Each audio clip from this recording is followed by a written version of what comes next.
And we're live. Welcome to the channel, guys. Carlos, welcome back. Thank you for coming. Real Thank interesting you. topic today. I know you've been getting a lot of calls from South Carolina contractors. I've been getting a lot of calls from South Carolina contractors. It seems like the construction industry is really in a boom in South Carolina right now. So it's a great time to get the license, get in the game. Um, so want to get the information out to the people, man. What are the most common questions you're hearing when you're answering a call for a South Carolina license? Welcome everybody, first and foremost, and happy holidays. We're coming up in that season at the end of the year. That everybody is either focusing on their family and what to be thankful about, and the whole holiday season. But also, it happens that it's also the time of the year where everybody wants to get their license before the new year's coming through. A couple of things that I like to let our fans and our people know is that they are different licenses and they're very specific on the scope of work that you're going to do. Okay. So, for example, if you're doing residential projects, only strictly residential projects, whether it's remodeling, building new homes, where it's a multi-family, or commercial projects or industrial or specifically plumbing, HVAC, electrical. So the state of South Carolina is very specific on those scopes of work. They have very specific exams for each one of them. And obviously, depending on the license, the books are going to be different. The process of study might be a little bit different as well, but we're here to help you throughout that process. So the books, these are open book exams, right, Carlos? They are. And regardless of which license, there's going to be two exams. There's the business portion and then there's the trade portion. There might be a situation where an exam is combined, where the business and the trade are together within the same exam. But, there's two parts for the exams um, or for the state of South Carolina. I apologize for that little lapse of memory there. No, no problem. Thank you. So open book exams, right? True with all the open book exams, not just South Carolina. They're less about what you know and more about can you find the answer in the books before you run out of time. Now, you mentioned two exams, right? I Yes. tell all my South Carolina people it's a three-step process, right? It is. It It's a is. business and finance exam, a trade exam, and an application to the state. Now, South Carolina, it's always those three steps, but residential commercial, the orders get changed up. For the Oh, residential, we're doing application first. For the commercial, we're doing application second correct. or third, So excuse me, after the two exams. after the two exams, correct. So here's what happens in South Carolina. If you're going to be a residential contractor, whether it is builder, electrical, HVAC, or plumbing, you have to get approved for the testing before anything. Okay, you got to get through that application process. We can help you with that as well. It is one of the services that we do provide. So reach out to us and we'll be more than happy to go over those details with you. Now, for the commercial aspect of the licenses, whether you're getting the general contractor or any commercial level license, you do the exams first. So you go through step one, step two, and then once you're done with testing, we submit that formal application with the state where you're going to state your experience and your accounting report and all that other good stuff that goes along with it. Right. So the application, I get a ton of questions about the application as well as the scope. One common one that comes up for me is if I want to do residential and commercial work, I'll tell them, you do commercial work, you need 4 years experience under a licensed contractor. Oh, I have that. I've been in the trade 20 years. Okay, great. But I want to do residential and commercial work. I have to take four exams. No, no, you do not. So there is a combined license, where you can do residential and commercial. It's the Uh, commercial, right? The commercial, if you have the commercial license in South Carolina, you're covered for the residential work, correct? Correct. So, for example, also like the NASCLA National General Contractors is also applicable for the state of South Carolina, and that will allow you to do commercial and residential regardless of the size of scope of work that you're going to do. You know, and again, that really depends on what level. And this is very common in South Carolina. A lot of people that work in South Carolina will cross over borders with Georgia and North Carolina and Tennessee. So a lot of times I will recommend the NASCLA General Contractor because if you do that portion of the exam, especially for the trade portion of the exam, you are covered in most of those adjacent states. You may have to do the business portion for the other states, but it saves you a ton of money. It saves you a lot of time, and you're covered to do work in, I believe it is 15, 17 different states, including U.S. Virgin Islands. Yep, it's pretty much all the Southeast, even Florida will accept it. They throw in, they have their special Florida building code course, but even Florida will accept those NASCLA exam scores for a general contractor's license. Correct. So if you are going to be a GC, and to Carlos's point, if you do find yourself you're on the border with South Carolina, Georgia, South Carolina, North Carolina, and you're back and forth, definitely a great option, that NASCA GC exam. Because I mean, the whole goal is you want to get to work, right? You don't want to spend, you have a business to run, you got jobs to oversee, right? No one wants to spend more time than they have to studying for exams and passing exams and submitting paperwork to the state. So anything that can minimize that, we definitely highly recommend. Um, Correct. And one thing as well is a lot of people wonder, well, what should I need a residential license for, and what do I need a commercial license for? I always say, listen, to cover yourself, if you have a project that is going to be above $10,000, make sure you have your commercial license. If it is, $10,000 or less, or strictly residential, that is in somebody's home, then you can stick with the residential portion. But this is a very common question that I've been encountering lately with our South Carolina people that they wonder, should I get a commercial license or should I just get a residential license? So yes, there's a difference in books, there's a difference in price, but the hard part, which is the studying and the material and the content and learning how to use these books during the test, is pretty much the same across the board. So when all my students, when we're discussing their options, I'm always going to recommend you want to go for the highest level of license you can get approved for, right? Because you don't want to have Correct. to go back and take more tests when you're looking to expand the scope of your business, things like that. Now, to that end, though, I don't want to knock the residential licenses, especially in South Carolina. The residential license, can open a lot of doors for you. You can make a lot of money with that license. And one thing that I've always found very interesting about South Carolina is for a residential license, residential classification, you can build single family homes. You can do multifamily up to 16 units. You can't go over 3 stories in height. Important. Correct. Okay. You can do all this work. It's a lot of work out there for the residential license. And the one thing that's I've always been impressed by South Carolina is they only require 1 year of experience under a licensed contractor for that residential license. Whereas you go to other states, Florida, for example, is 4, Tennessee's 3, I believe Georgia for their residential's 2. So to get Correct. in the residential game in South Carolina, the hurdle's not as high as most think. And um, I got to think there's a lot of people out there who would love to go for the license. They just think they have to pay more dues, put in more time, and that might not be the case.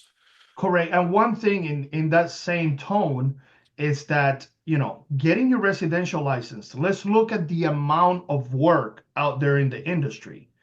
80% of the available work, it's residential. That's just a fact. That is a statistical fact. So 80% of the available work for our contractors, it's going to be residential. Now, let's say you want to move up down the road, you can do so. One of the conveniences is that you may not have to do the business exam again. However, if you decide and you can get approved for the commercial exam, you can take that commercial exam and focus on your residential jobs first. And then when the opportunity comes in, you already have that license. So there's a lot of ways to look at this. But again, like you say, a lot of people get focused on, well, I want to get the largest license. You might not have the prior experience required by the state, but that doesn't mean let's look down on the residential license, because most of the available work, statistically, it's going to be residential work.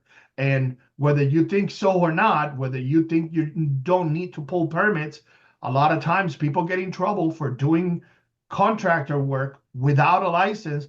A city or a county inspector comes in and he's going to stop the work that you have. It might give you a cease and desist order just because you don't have a license, but you have all the qualifications to be able to do so just because you didn't do your exam. So avoid those conflicts, avoid those problems. Let's get your license in your hands.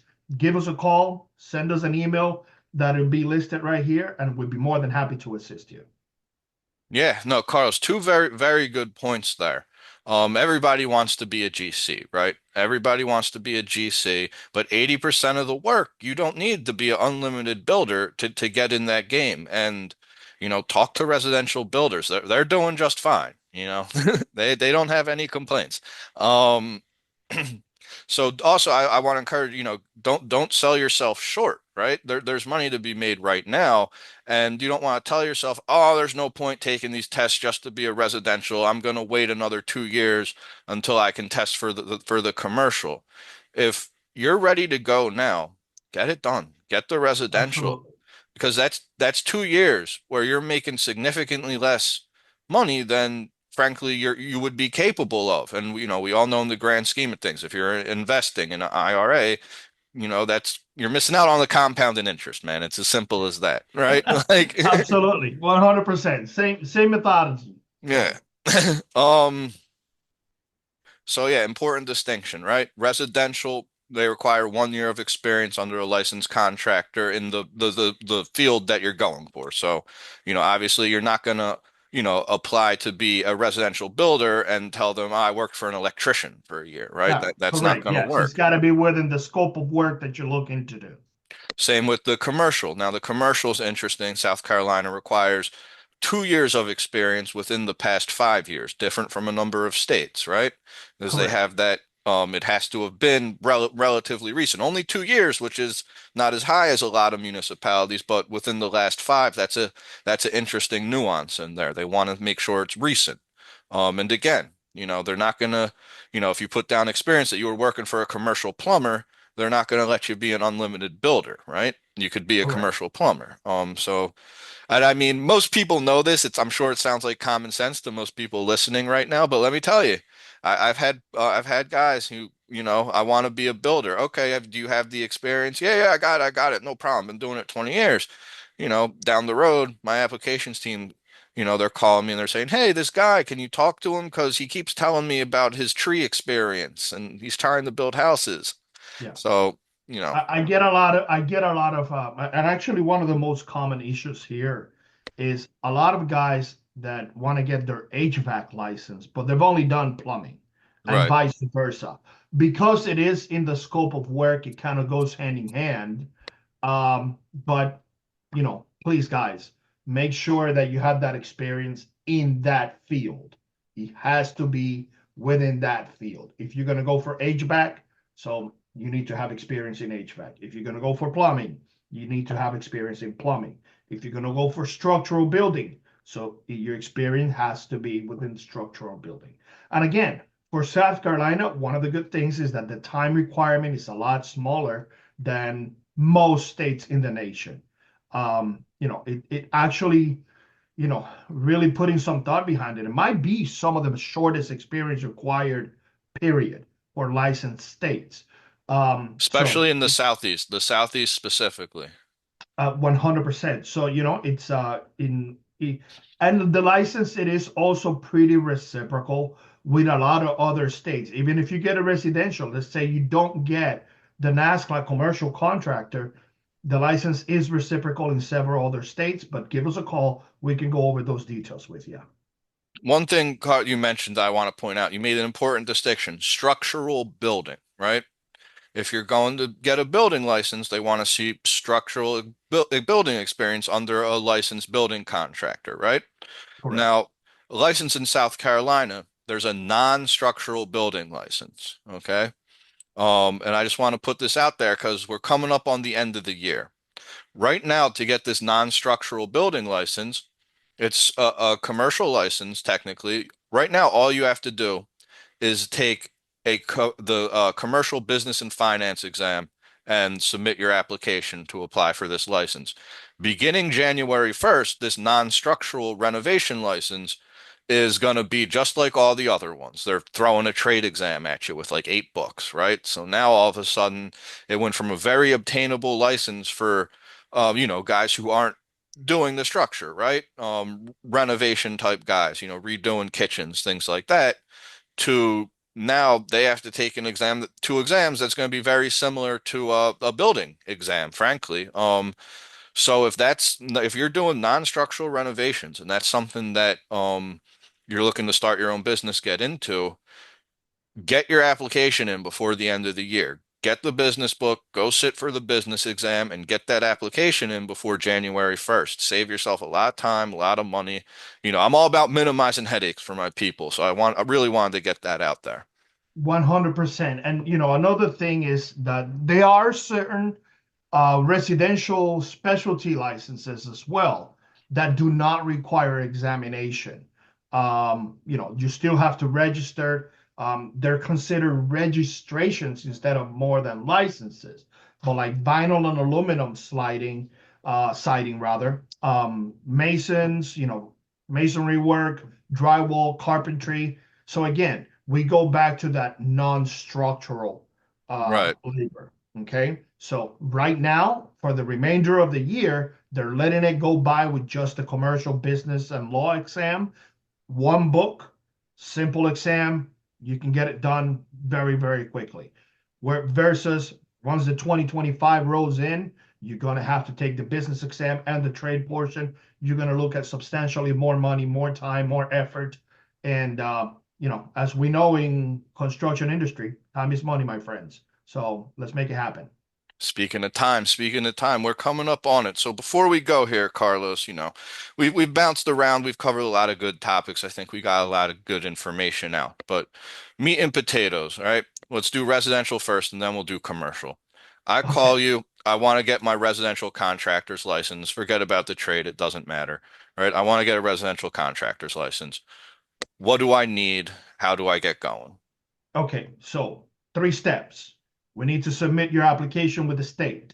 Okay, you need to meet the qualifications on the time and experience, and you need to go ahead and get your books, study, pass those 2 exams.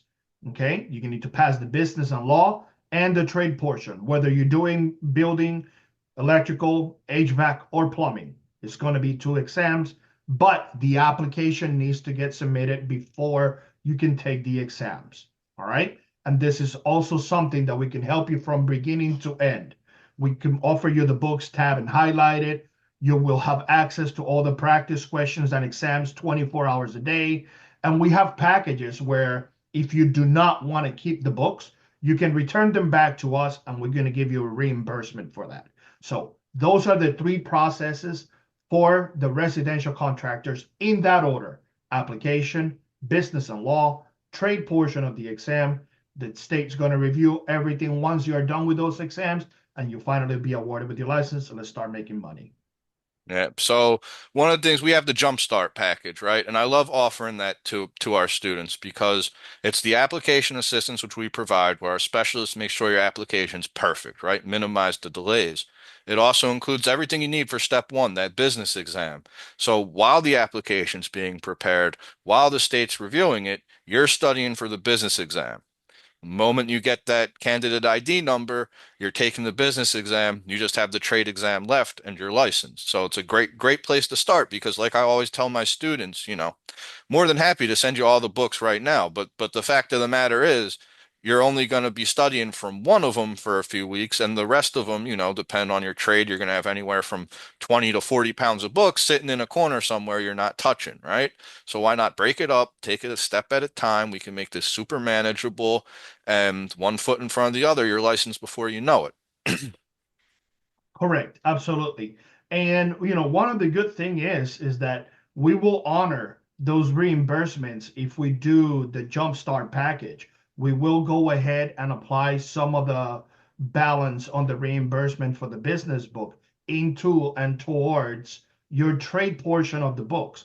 It just makes it easier in your pocketbook. Listen, most of us are licensed contractors at one point or another. We've been in the industry, so we know it's all about managing your income and outcome when it comes to your pocket money. So we need to be smart with it. You get on that Jumpstart package, we'll go ahead, we'll provide you with all the assistance you need with the application and the business portion. Get started with the first phase of the project first. Let's look at it as in construction terminology, right? So, we're discussing the contract, which is the application, and we are preparing ourselves once we get that candidate number so we can start the project right away, which is taking that first part of the exam.